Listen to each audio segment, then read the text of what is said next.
what is the next step after the entry into force of this historic agreement? After over 1.5 years of the COVID-19 pandemic, we have all seen how both Indonesia and Norway economies are contractors or business people from Indonesia. This is my hope. As a broad-based free trade agreement, the CEPA covers trade in goods, trade in services, investment, intellectual property rights, procurement, and operations. Take, for example, in the area of trade in goods. Norway abolishes all custom duties on imports of industrial products, including fish and other marine products, from Indonesia, and Indonesia will gradually eliminate or reduce custom duties on industrial products, including fish and other marine products. Please check the annexes and schedules of commitment between Indonesia and Norway in the CEPA yourself to see the list of the thousands of products, because there is still much potential and ample room to increase trade between Indonesia and Norway. Distinguished audience,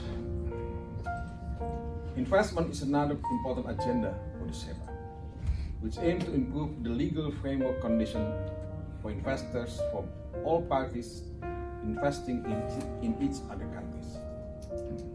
Through the CEPA, non-discriminatory rights of establishments or commercial presence is granted by the host country. I'm confident that with the CEPA, along with the Omnibus Law and its implementing regulations, the regulatory frameworks for Indonesia will become more clear, stronger, and reliable for foreign investors. Specifically in the field of renewable energy, because I see here this morning our friends from these sectors. I saw our friends from Scattered Solars and Timpos. I'm pleased to also note that the Minister of Energy of Indonesia has signed the decree on the electricity business supply plan for the period of 2021 up to 2030, which has put a lot of focus on renewable energy.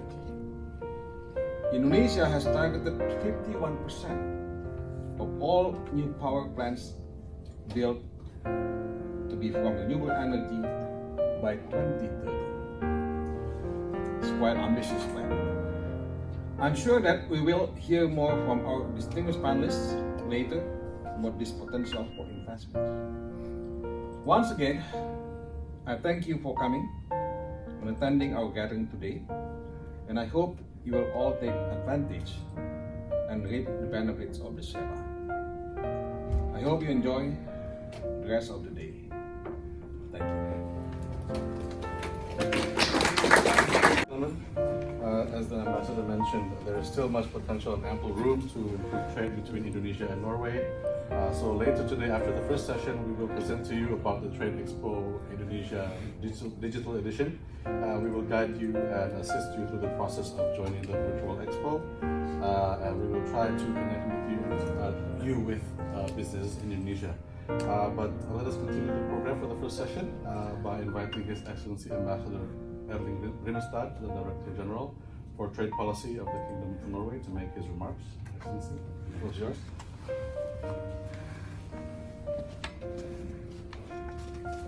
Thank you very much. Excellency Ambassador Tordong Bulalobis, ladies and gentlemen, both in Norway and Indonesia, and it's also nice to see one of our former ambassadors to Indonesia here, Mr. Björn Blockers. It's a pleasure for me to address you, and I would like to thank the Indonesian Embassy for organizing this event. Today we celebrate the entry into force of the Comprehensive Economic Partnership Agreement, CEPA, between Indonesia and the European Free Trade Association, EFTA. The agreement represents a real landmark in the relations between our countries. And we are very satisfied that the agreement is now in force after being signed in Jakarta in December 3 years ago. Comprehensive and cover areas such as trading goods and services, investment, intellectual property rights, competition, government procurement, trade and sustainable development, cooperation and capacity building, as well as dispute settlement. Indonesia is an important market for Norwegian companies. Trading goods between our countries has more than doubled over the last decade. Trade in services has also seen considerable growth, and the total value of trade in goods and services was around 6 billion kroner last year, which is about $700 million. The Norwegian pension fund Global has also invested in more than 80 Indonesian companies listed on the Indonesia Stock Exchange. Many Norwegian companies have business operations in Indonesia in a variety of sectors such as energy, maritime, fertilizers, and paint production. Norwegian seafood exporters are also experiencing increased interest from Indonesian consumers. Many Norwegian tourists are eager to visit Indonesia as soon as the pandemic allows for more international travel. We hope for increased business cooperation now that the CEPA has entered into force. And our embassy in Jakarta stands ready to assist Norwegian and Indonesian companies in business-related matters. Even though we are located far apart, we are bound together by a common friend that knows no borders, the ocean. We are both large coastal nations, and we share the ability to navigate, to live by the sea, of the sea, and for the sea. Thank you. Further ado, I would like to invite our first panelist, Ibu Made, the Director for Bilateral Negotiations, to make her presentation. Ibu Made, the floor is yours. Thank you, Pak Adi, as moderator this morning. Good morning, His Excellency Ambassador Todung Mulya Lubis. It's great to see you, Pak. And thank you for having me here this morning. Also, the Director General, Mr. Ramstad. It's nice to see you, albeit on the screen. And everyone that I only see from the screen, hello, good to be here. It's a pleasure and honor for me to address this very important forum. It actually gives me a goosebump, because today is the official entry into force of our baby that we started way back 10 years ago in 2011, I believe. And then after 7 years of negotiations with pause here and there, finally, as Mr. DG mentioned just now, in December 2018, we signed it in Jakarta. And this is much a welcome and exciting time for us, because truly CEPA is actually a door for us to enter, a lot of opportunity for us to work together. Dear Owe, my counterpart at the negotiations, great to see you. I wish I could be there with you now celebrating together. And also to Pariki, it's good to share a session with you. Okay, today I'm not going to speak long, Padi, don't worry. We've talked and discussed and socialized about the importance of CEPA many times.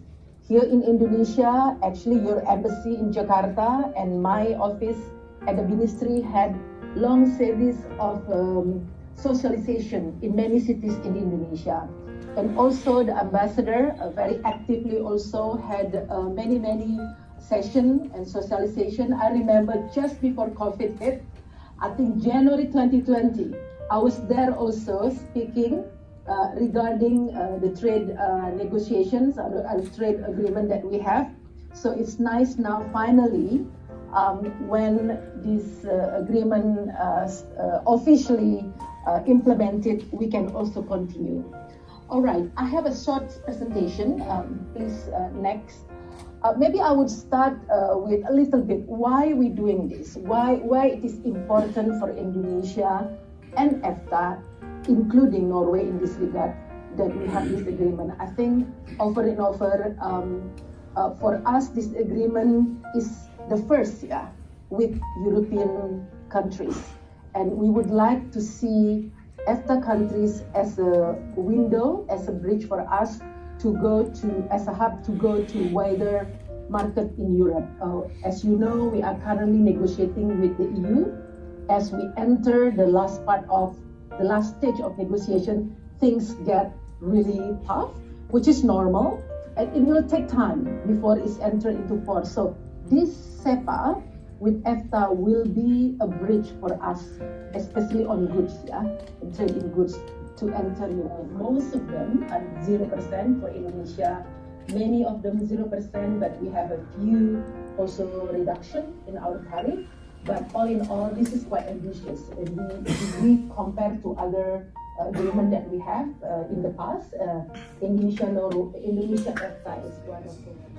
Both in Oslo and Indonesia, and also the wider interweb. I see that they're broadcasting live to YouTube. That means that my kids might actually, some doubt it, but they are really using YouTube. So maybe we can reach out to the younger generation as well, which I would love, because trade is so important and it's talked about not enough. I think in Norway we kind of take trade for granted.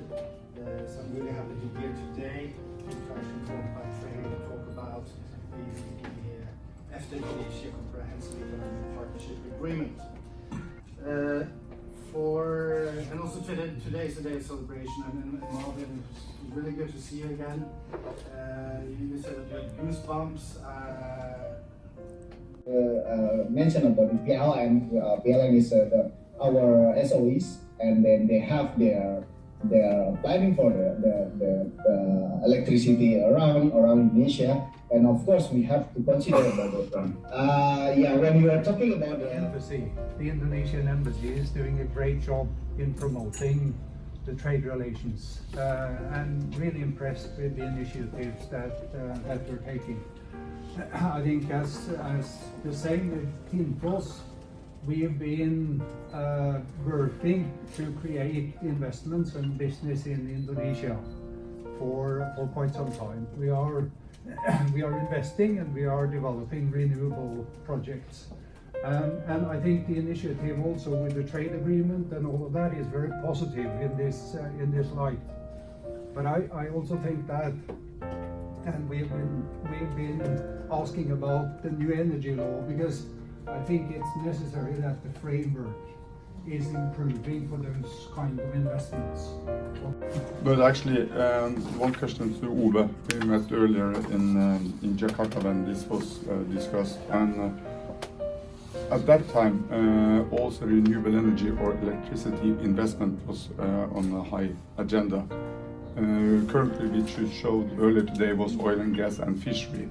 I think the focus should also be on electricity investment, and not only oil and gas and fishery, because it's on time that we do something with climate, and especially in these days, then renewable energy should be a high topics, and to solve exactly what Mr. Todung was explaining now, the framework of how to invest in energy in Indonesia. We need to show that we are able to do that. Yes, thank you. I definitely agree. That's why I think the government of Indonesia is still working on this new bill on renewable energy, and Ambassador mentioned before that through the electricity supply business plan for the period of 2021 to 2030, a lot of emphasis has been put on renewable energy. So I hope you can also look into this. It's called the IE-CEPA. It's the electricity business supply plan for the country. Our plans will be renewable energy, and I hope in some way Norwegian companies can take advantage of that and invest in Indonesia for renewable energy.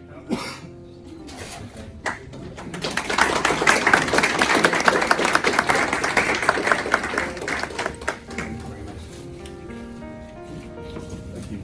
On behalf of the Indonesian Embassy in Oslo, I would like to thank Director General Rizatan, our distinguished panelists, Ibu Made, Bapak Riki, Mr. Christian Owe, and all of you here today for participating in this hybrid business gathering, and we hope to see all of you again in our next event. With this, I would like to close the meeting. For those of you interested in joining the Trade Expo Indonesia, we will have a 15-minute short coffee break first and reconvene in this room where we will present about the Trade Expo Indonesia, and we will guide you through the process of joining and try to connect you with businesses in Indonesia. Thank you very much.